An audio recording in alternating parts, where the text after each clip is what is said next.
Retire-nous, Jésus. Nous n'avons aucun autre refuge que toi. Alléluia, Jésus. Il n'y a que toi, Il n'y a que toi, Seigneur. Seigneur, qui peut être capable de nous relever lorsque nous sommes Il tombés. n'y a que toi, Seigneur. Alléluia. C'est vers toi, Seigneur, que nous pouvons tendre nos mains. Oui, Jésus. Parce que notre provision nous vient de toi. Toi, Seigneur. À qui irions-nous, Seigneur? Oh, Yahweh. Toi qui as les paroles de la vie. Alléluia. La vie abondante. Amen, Seigneur. La vie Alléluia, Jésus. éternelle. Alléluia, La vie que Seigneur. personne ne peut nous Personne jeter. ne peut nous jeter. À qui irions-nous, Seigneur? Tu as tout, Seigneur. Parce que toi qui as les paroles, Seigneur, voilà pourquoi c'est dimanche. Tu as tout, Jésus. Il y a tout. Assemblés comme un seul homme, nous sommes encore à tes pieds, Seigneur. Pour te supplier, Seigneur. Toi qui as dit en toutes circonstances adresser des prières et des supplications. Seigneur, parle-nous, c'est ça notre supplication. Dis-nous un mot, Seigneur. Change nos vies, Seigneur. Nous voulons recevoir quelque chose de ta part. Nous voulons que tu nous parles, au lieu de voir. Tu es beau, Seigneur. Tu es notre étendard. Tu es notre bouclier. Donne-nous encore la paix. Donne-nous encore la joie. Nous voulons être en abondance de la bénédiction. Nous voulons que ta grâce nous suffise. Parce que tu n'as jamais changé. Cet esprit, nous savons que tu es à l'œuvre. Et nous voulons te dire merci. Merci pour la parole qui sera proclamée par ton inspiration à ces moments. Merci parce que nous voulons soumettre toute pensée captive à l'obéissance du Maître, Jésus le Christ. Règne à jamais. Nous voulons pousser vers ton écrit les gens. Nous voulons t'acclamer. Nous voulons te célébrer. Parce qu'il n'a jamais changé. Le roi des rois. Amen. Amen. Amen. Amen. Dans son palais tout s'écrit. Dans son palais tout s'écrit. Dans son palais tout s'écrit. Alléluia. Et le nom de notre Seigneur Jésus le Christ soit béni en abondance. Je commence d'abord par nous dire, à nous autres qui sommes ici en présentiel, vraiment un bonjour d'amour. Je l'ai dit aussi à nos bien-aimés qui sont dans le même esprit avec nous, même si nous sommes en virtuel sur l'application Zoom. Je veux aussi bénir le nom de Dieu pour la grâce qu'il fera à toi qui va suivre ce message sur les plateformes des réseaux sociaux, c'est-à-dire Facebook et YouTube ou Twitter. Que Dieu vraiment, dans sa grâce, nous fasse beaucoup de bien. Que ce que nous avons cherché depuis pas mal de temps, ce que nous avons attendu, qu'aujourd'hui, ça soit ton jour, que ce soit mon jour, parce que notre Dieu est fidèle. Amen. Alors aujourd'hui, Dieu va nous donner encore une autre grande clé. Il va nous dévoiler encore un autre grand secret. Si nous voulons marcher victorieusement dans la vie avec Jésus. Amen. Amen. Aujourd'hui, beaucoup de chrétiens se posent des questions. Surtout depuis plus d'un an que nous souffrons avec ce microbe, beaucoup de gens ont comme lâché leurs bras. Beaucoup font des choses, mais ils les font un peu peut-être pour contenter les humains. Mais dans le cœur, on n'y est plus. Et Dieu nous donne des clés. Vous savez, lorsque Jésus donne la prophétie sur le baptisement de l'Église à Pierre et à ses disciples, il dit quoi? Il dit pas, Pierre, je te donne les royaumes. Il dit non, je te donne les clés du royaume. Amen. Amen. Il donne les clés du royaume. C'est-à-dire qu'une clé, ça sert à ouvrir des portes. Une porte, c'est ce qui nous permet d'accéder là où nous voulons aller. Il nous donne des clés. Voilà même pourquoi il dit dans Matthieu, celui qui écoute, c'est-à-dire celui qui a reçu la clé. Parce que la clé, c'est pour ouvrir une porte. Ouvrir la porte, c'est quoi? C'est mettre en pratique la clé qu'il nous a donnée. Il dit, celui qui écoute et qui ne pratique pas est comme quelqu'un qui a une clé mais qui n'ouvre pas la porte. Il est comme un homme fou qui a bâti sur du sable. C'est-à-dire tout ce qu'il fait va s'écrouler un jour. Matthieu 7 le dit. Amen. Amen. Et Dieu nous a, depuis le début de cette année, Dieu nous a déjà révélé pas mal de clés. Et la question, la première qu'il te pose, par ma bouche aujourd'hui, ne me regarde pas moi, je ne suis pas un prof. Je suis concerné moi aussi, le premier d'ailleurs. Le dimanche passé par exemple, il nous a dit de faire attention aux conséquences de nos faits, de ce que nous faisons, de nos actes. Attention! Vous savez, quand apprenons des choses, ayant vécu les conséquences, alors les conséquences vont profiter aux autres. Ah, tu vois, l'autre, il a mis, quand il a mis le doigt dans le feu, ça a brûlé. Lui a été au moins brûlé. Maintenant, ça nous sert à nous. Attention aux conséquences. Avant de poser un acte, attention à ce que cet acte peut t'occasionner. Et ça sera à ton avantage ou bien à ton désavantage. Il y a 2 semaines aussi, je me souviens par exemple, il nous a exhorté à avoir beaucoup de discernement. Parce que Dieu pour agir, c'est une clé. Si tu attends un mariage heureux par exemple, tu attends un travail heureux, Dieu ne va pas venir comme ça rendre ton mariage heureux. Il va te donner 2 occasions pour faire des choses qui rendent ton mariage heureux. Et attention à ne pas rater les occasions. C'est très important. Parce que Dieu nous donne des opportunités. Combien d'occasions tu as déjà arrêté? Combien d'occasions Dieu te donne encore une autre clé aujourd'hui? C'est une occasion qu'il te donne. Ne rate pas. Amen. Le thème de notre message de ce dimanche, c'est la clé. La prière, d'ailleurs. La prière comme une clé pour vivre une vie chrétienne, pour réussir la vie chrétienne. Je parle comme ça.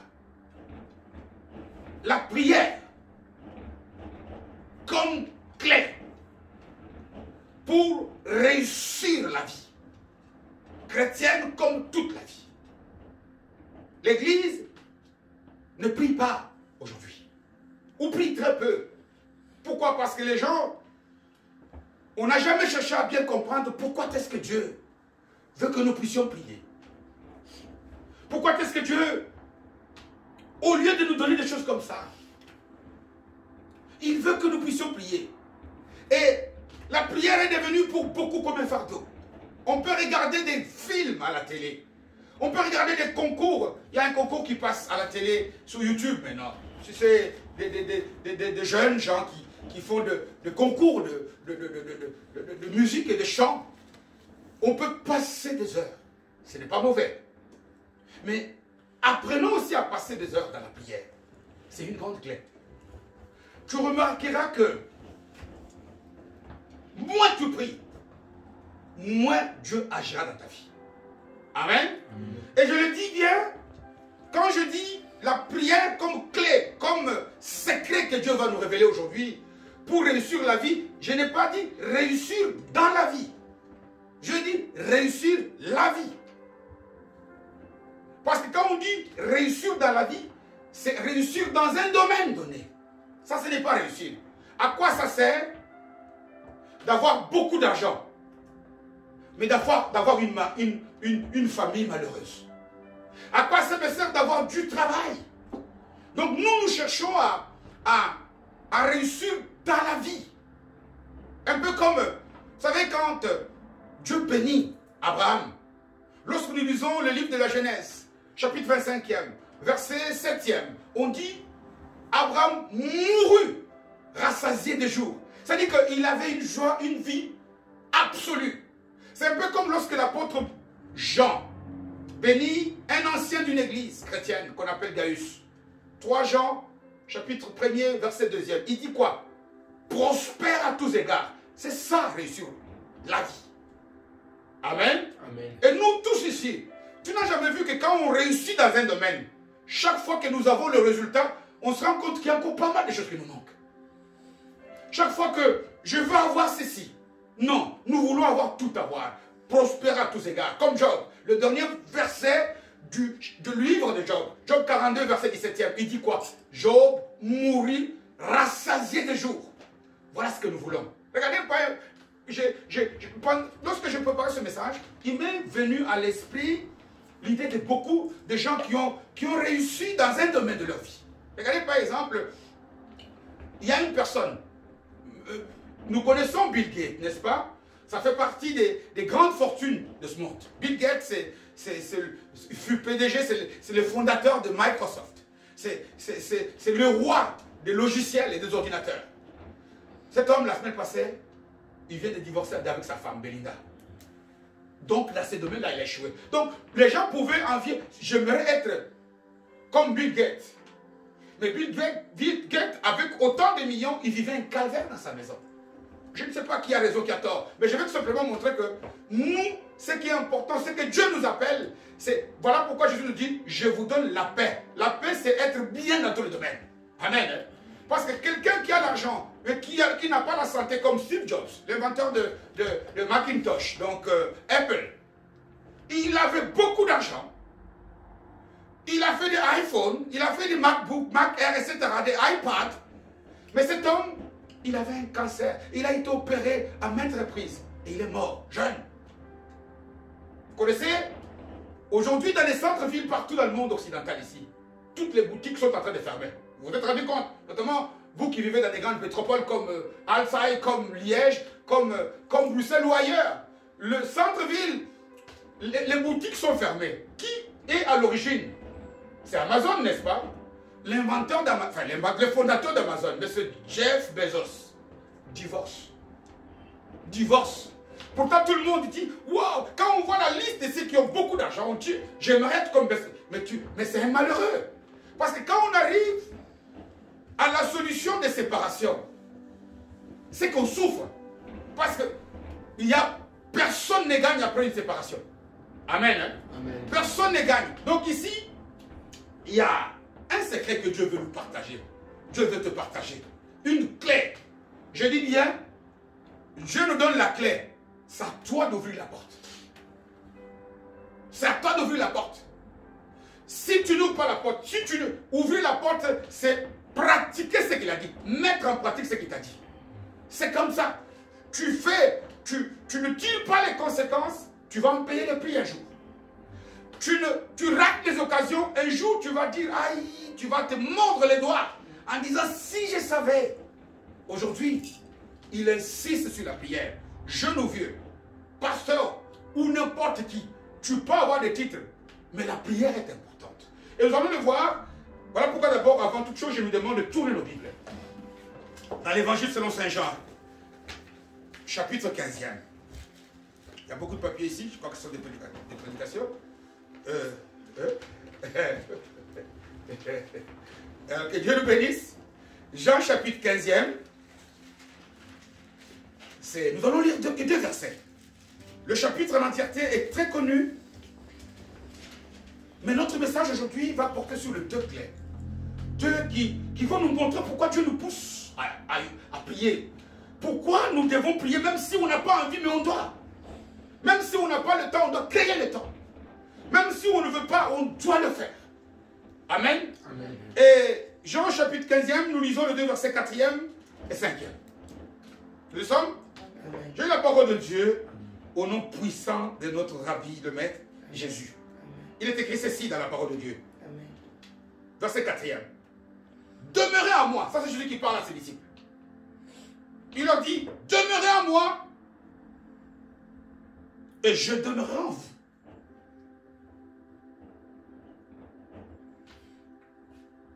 Demeurez en moi et je demeurerai en vous. Comme le sarment. Les sarments, ce sont des rameaux, les branches de la vigne. On les appelle la vigne. Vous connaissez la vigne? C'est ce qui produit les raisins. Raisin, c'est comment encore en allemand? Hein? Raube. Raube, hein? Voilà. Donc les rameaux des branches de la vigne, ça s'appelle les sarments. Comme le sarment ne peut lui-même porter du fruit, donc des raisins, s'il demeure attaché au cep, cep c'est le tige, le tronc de la vigne, ainsi vous ne le pouvez non plus si vous ne demeurez en moi. Je suis le cep, donc le tronc, la tige principale, donc vous êtes les sarments, nous les chrétiens, nous les disciples, nous les enfants de Dieu. Celui qui demeure en moi et en qui je demeure, porte beaucoup de fruits. On ne dit même pas portera. Faisons attention. Demeurez en Jésus. Les fruits sont déjà là, instantanés. Car, sans moi, vous ne pouvez rien faire. Que Dieu bénisse sa parole. Acclame-moi ton Bien-aimé, je nous dis la vérité que il y a ici une clé importante. Il y a ici quelque chose que le Seigneur nous révèle, que j'aimerais que ça ne puisse pas passer comme ça pour toi, un peu comme inaperçu. Et je sais qu'en lisant comme ça, tu te poses la question, mais il a parlé de la prière. Il y a la prière ici. C'est parce que nous n'avons jamais compris ce que c'est que la prière. Parce qu'ici, il n'est pas question de la prière au sens général. Tout le monde prie. Toutes les religions du monde prient. Mais ici, il est question de la prière sur le modèle de la prière que le Seigneur nous a apprise. Amen. Hein? Amen. Parce que beaucoup de gens prient. Mais beaucoup de gens ne prient pas sur le modèle que le Maître nous a laissé. Faire des choses, c'est bien. Mais faire les choses comme l'architecte a dit, c'est beaucoup mieux. Comment veux-tu qu'un architecte te donne un plan? Un plan pour te montrer comment tu dois faire des choses. Tu as le plan. Mais quand tu bâtis selon, non pas en respectant pas le plan, tu te plains, un jour, lorsque les intempéries arrivent, la maison, non. Mais tu dois bâtir. Ici, la prière n'est pas tout simplement... D'ailleurs, il n'est même pas question de la prière. Pour être précis, c'est la vie de prière. Parce qu'il y a une grande différence entre quelqu'un qui a une vie de prière et quelqu'un qui prie. Celui qui a une vie de prière réussit tout le temps. La prière que toi tu fais échoue parce que tu pries. Mais tu n'as pas de vie de prière. Et ici Jésus, et nous allons le voir, Jésus est en grande discussion ici, il exhorte. Il exhorte non pas des païens, c'est des disciples à lui. C'est les Matthieu, les Jean, les Barthélemy, c'est les Jacques. Ce sont les Pierres. Il est avec ces gens-là. Quand on voit le sens de l'image, il prend une image de la vigne. Pourquoi? Parce que la vigne, à l'époque, était l'une des plantes le plus cultivées. La plus cultivée, pardon. Et les gens pouvaient tirer beaucoup de leçons par rapport à cette image. De la vigne et des raisins qu'il donne. Et il leur parle. Quand on voit l'image, il dit « Demeurez en moi et je demeurerai en vous ». Il dit « Moi je suis le cep et vous, vous êtes les sarments ». Il dit comme les sarments sont attachés au cep. Quand on parle de sarments, du cep, on parle de l'attachement. Il est question ici quoi? Jésus est en train de leur entretenir sur le type de relation qu'ils doivent avoir avec lui. Amen. Hein? Amen. Être au culte comme on est ici, venir au culte le dimanche, c'est une chose. Mais ce n'est pas ça que Jésus regarde. Jésus regarde à la relation que tu as avec lui. Parce qu'il dit, je suis le cep. Et le cep est attaché. Ici, on parle de la relation qu'il y a entre le cep et le sarment. Il dit, vous voulez produire des fruits. Alors le sarment doit être attaché au cep. Parce que c'est le cep qui est enfoncé dans les sols. C'est lui qui a des racines. C'est le cep qui tire la sève de la terre, les vitamines, les protéines, qui peut les transmettre alors aux branches. C'est ainsi que lorsque les branches sont en bonne santé, que les branches peuvent donner beaucoup de fruits. Ici, première chose avant de parler de la vie de prière, Jésus insiste sur la qualité de la relation que nous devons avoir avec lui.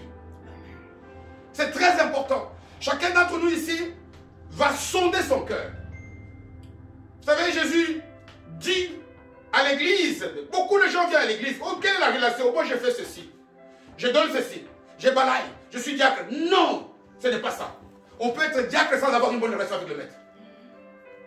Pourquoi est-ce que nous pensons que Jésus est capable de dire à l'église d'Éphèse, prenez l'église à qui il parle, Apocalypse chapitre 2e, il dit quoi? Je connais tout ce que tu fais, tes œuvres. Tu refuses les méchants.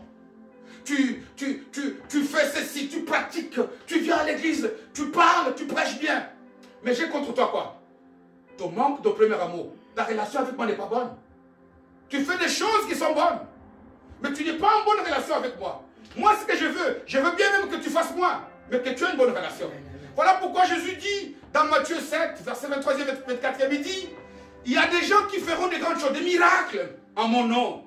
qui vont prophétiser, pas de fausses prophéties. Il dit des gens qui vont donner des fausses prophéties. Mais je le dirai, je ne vous ai jamais connu, je n'ai jamais eu de relation avec vous. Amen. Hein? Tout chrétien doit être dans une quête chaque jour, quand il se lève. Quelle est ma relation avec Dieu? Quelle est ma relation avec Dieu? Et pour expliquer cette relation, il utilise deux verbes. Le verbe demeurer. Demeurer, ça voudrait dire quoi?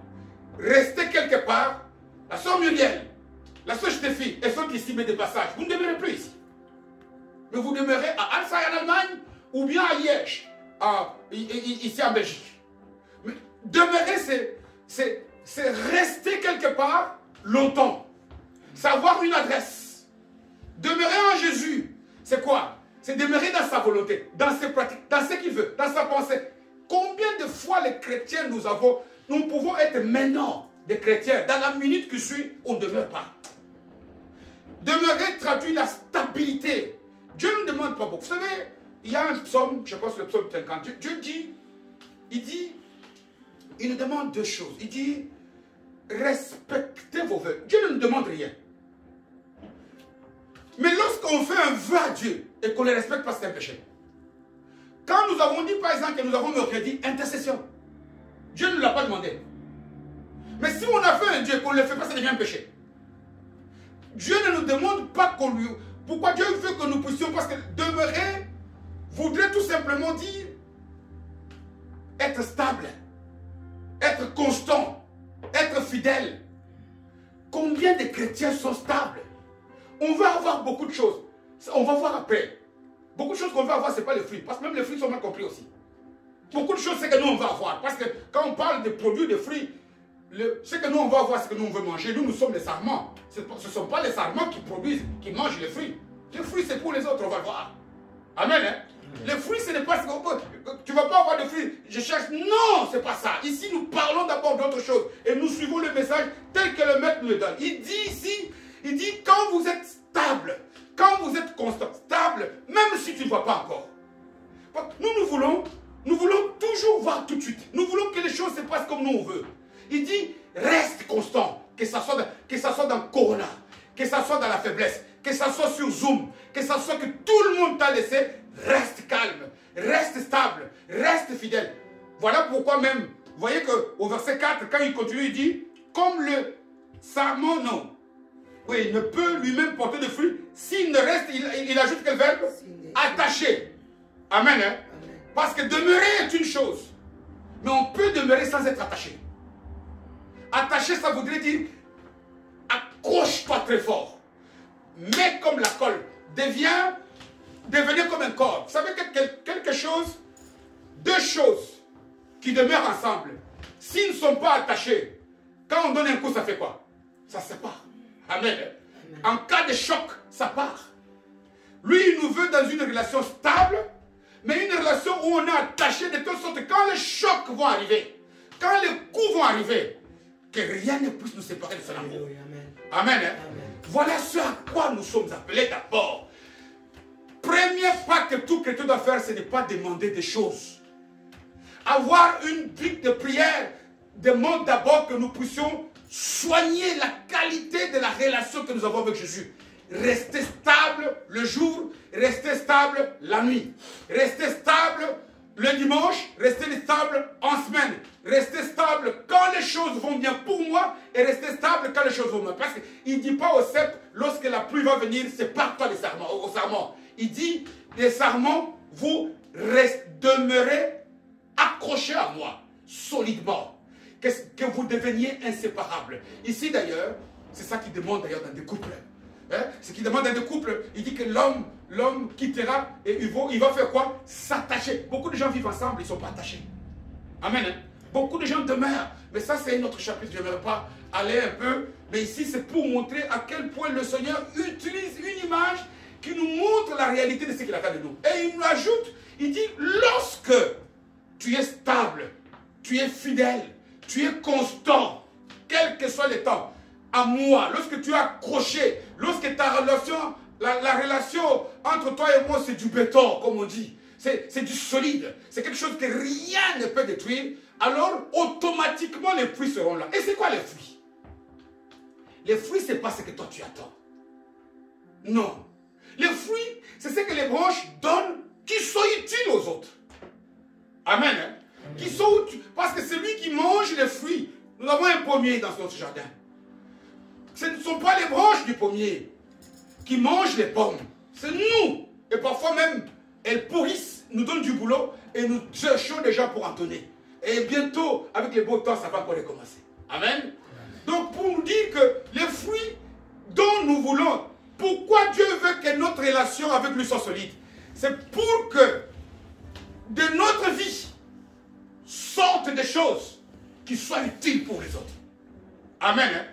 Pour que lorsqu'on nous regarde, regardez la vie de Jésus. Jésus nous dit dans Jean 10, verset 30e, il dit quoi? Il dit, moi et le Père, nous sommes comment? Un. Ça dit que je demeure dans le Père. Alors la vie de Jésus nous profite, nous.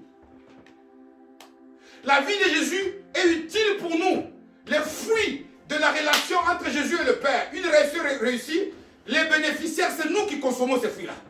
Les fruits, c'est ce que Jean-Baptiste dira, par exemple, Matthieu 7e, Matthieu 3e chapitre, verset 7e, Luc le dit aussi, Luc chapitre 3e, verset 8e, il dit, je l'ai dit avec mes mots, ça ne sert à rien de venir dans des cultes.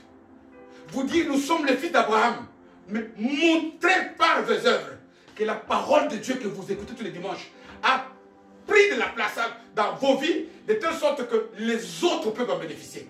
Combien de fois, parfois, nous qui nous disons attachés à Jésus, parfois ce sont nos comportements qui font fuir les gens à l'église. C'est que nous n'avons pas de prix. C'est que notre relation, parce que la mission que Jésus nous a laissée, fondamentale, Matthieu 28, c'est pourquoi? Gagner les âmes.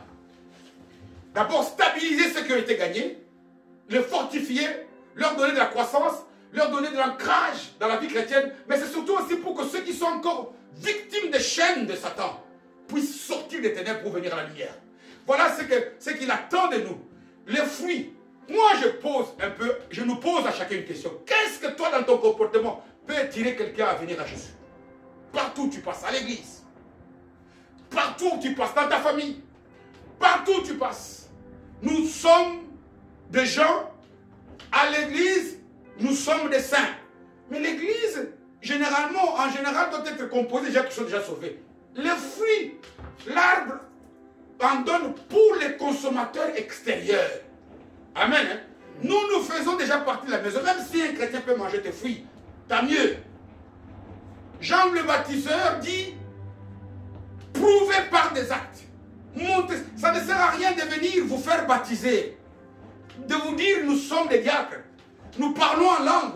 Nous faisons ceci. J'ai des titres. Ça ne sert à rien. J'ai 10 000 Bibles. J'ai des lexiques. Ça ne sert à rien. Prouvez que vos vies sont productives pour le monde. C'est ça, porter des fruits. Amen. C'est ça, porter des fruits. Voilà les fruits qu'il attend de toi et de moi. Voilà. Et ces fruits-là ne peuvent... Si tu essayes des choses, tu essaies de changer ta vie toi-même, c'est impossible. Il dit ça, moi, vous n'y arriverez pas. Restez accroché à ma volonté. Restez solide dans ma volonté, c'est alors que vous verrez. Vous savez, pour parler de fruits, pour que nous puissions bien comprendre ce que c'est que les fruits. Un fruit à un arbre, ça sert à quoi? La première chose à savoir par rapport aux fruits, ce n'est pas de le consommer. Faux. Si nous consommons tous les fruits des arbres, il n'y aura plus d'arbres. Vous savez ça? Parce que ce qui assure la survie à l'arbre se trouve dans le fruit. Les graines qui font que les arbres, qu'il y ait encore plus d'arbres, sont dans le fruit. Quand tu ne vas pas aller, si tu veux avoir encore des raisins, tu veux avoir encore des vignes pour avoir des raisins. Tu dois bien prendre les graines qui sont dans les raisins pour les mettre en sol. Les fruits sont des choses qui sont utiles à la survie de l'espèce. À ce que l'espèce pousse toujours se perpétuer. Vous savez, Dieu a créé en 6 jours. C'est élémentaire. On l'étudie dans les cours de religion, je pense, même dans des écoles officielles, je crois en première ou deuxième primaire. Dieu ne crée plus. Il a tout créé, mais on ajoute avec sa sémence. Il a dit, il a béni Adam et Ève. Il a dit maintenant, vous soyez féconds. Multipliez-vous. Pour multiplier, pour perpétuer la race, c'est toi et moi. Ce n'est plus Dieu. Dieu est dans son repos. Parce qu'on dit, le 7e jour, il fait quoi? Il se reposa. Dieu est dans son Shabbat, dans son sabbat. Dieu est au repos. Dieu maintenant, voilà pourquoi il nous a bénis. Il a dit, soyez féconds. Remplissez la terre, dominez la terre, assustez la terre. Parce qu'il a donné chaque espèce avec sa sémence. Il a donné ça à l'espèce humaine que moi et toi nous sommes. Donc ça nous maintenant d'assurer d'avoir des fruits. Il ne peut y avoir des chrétiens que lorsque nous produisons de bons fruits qu'il faut que les gens puissent accepter Jésus. Le fruit, première fonction. Voilà. Je vais essayer d'écourter parce que je vois que le temps est plus vite. Le fruit assure la survie des espèces. Deuxième chose, c'est les fruits qui fait que tu dises que ça c'est un oranger, ça c'est un pommier. La différenciation entre les arbres. Voilà pourquoi Jésus dira dans Matthieu, je pense c'est aussi, il dit, on reconnaît un arbre par quoi? Par ses fruits. Toi, quand tu es dans un milieu, qu'est-ce que tu dégages afin qu'on dise, ça c'est une autre espèce de gens?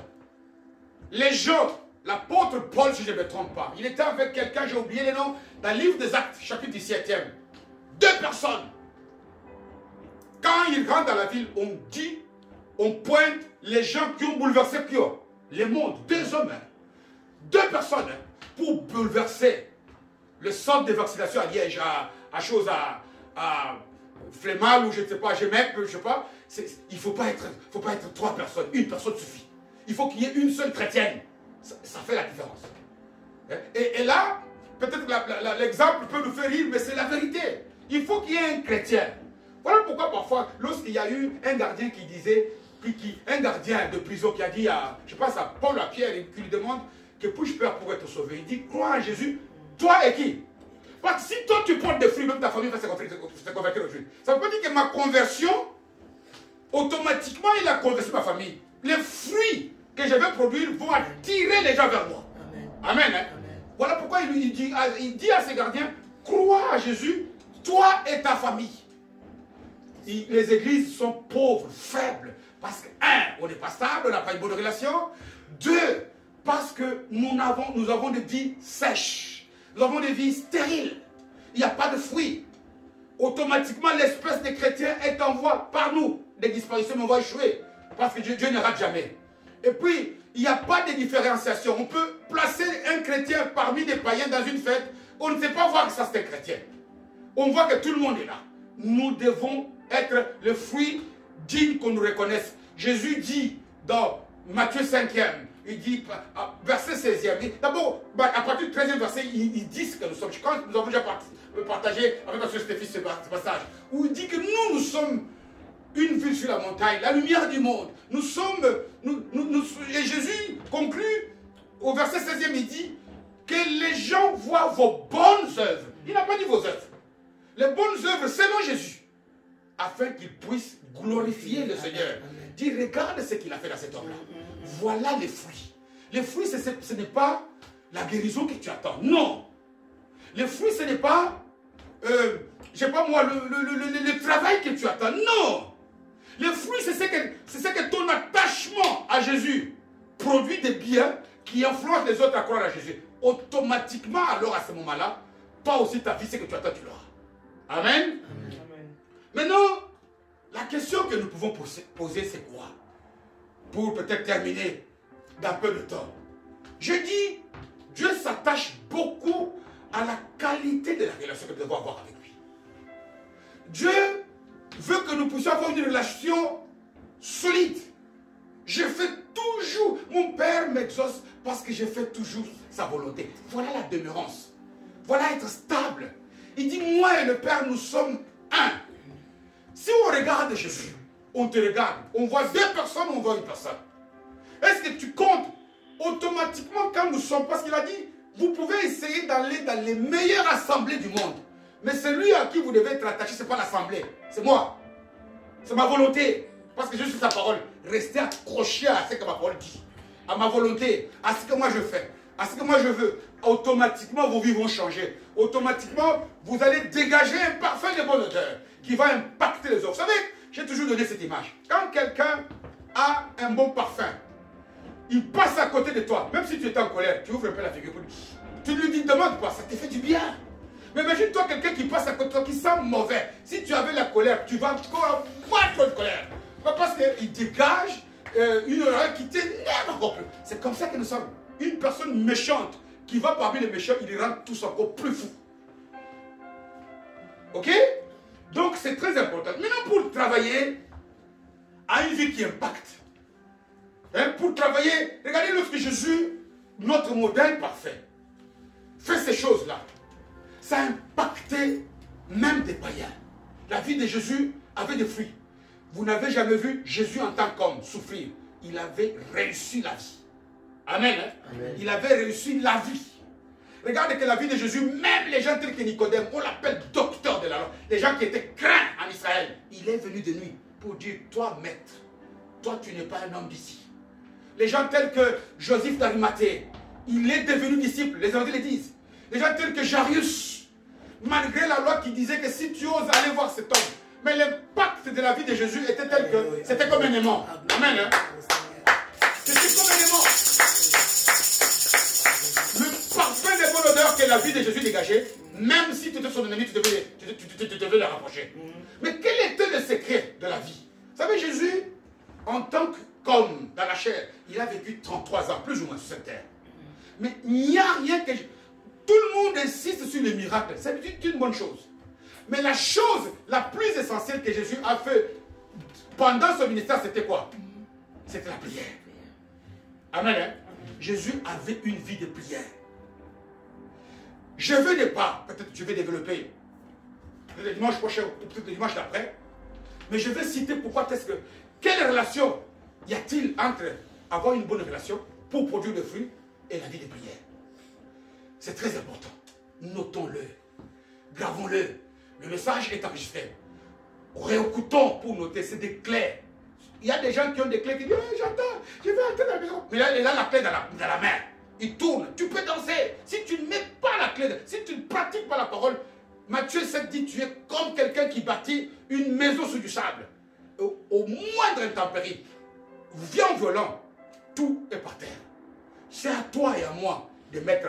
Jésus a prié plus sur cette terre. Et vous remarquerez que le diable connaît cette clé. Il n'y a rien que le diable nous empêche de faire comme la prière. Le diable peut te laisser dans l'église parce qu'il sait qu'il ne peut pas te l'empêcher. Même si il met des... Mais la prière, tu vas voir, c'est au moment où la prière commence que tu commences des téléphones, où tu es fatigué, où tu sens comme de malaise. Qu'est-ce que j'ai mangé? Où tu es fatigué. Mais j'ai toujours dit, dans la même minute, si on te dit, viens prendre 100 €, tout le sommeil part. Alors que pour la prière, le diable le sait. Pourquoi? Parce que le psaume 150, 115, verset 16e, dit quoi?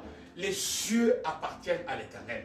Mais Dieu a donné la terre aux humains, aux hommes. C'est-à-dire que Dieu, un esprit, ne peut pas agir sur cette terre sans que lui-même lui dise, viens. Si,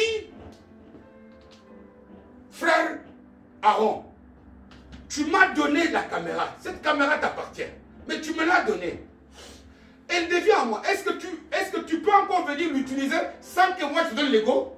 Non. Dieu est le créateur de toutes choses, du monde visible et du monde invisible. Dieu dit dans le psaume 115, j'ai donné le ciel pour moi, mon trône est là. Mais j'ai donné, verset 16e, j'ai donné la terre aux humains. En d'autres termes, c'est à l'humain de dire à Dieu, agis sur ça pour que le Dieu puisse agir. La prière est comme ce go-là qu'on donne à Dieu. C'est comme quelqu'un qui veut te donner quelque chose, mais là tu dis, donne-moi. Ce n'est pas que nous sommes devenus propriétaires, non. Nous avons reçu en cadeau la prière.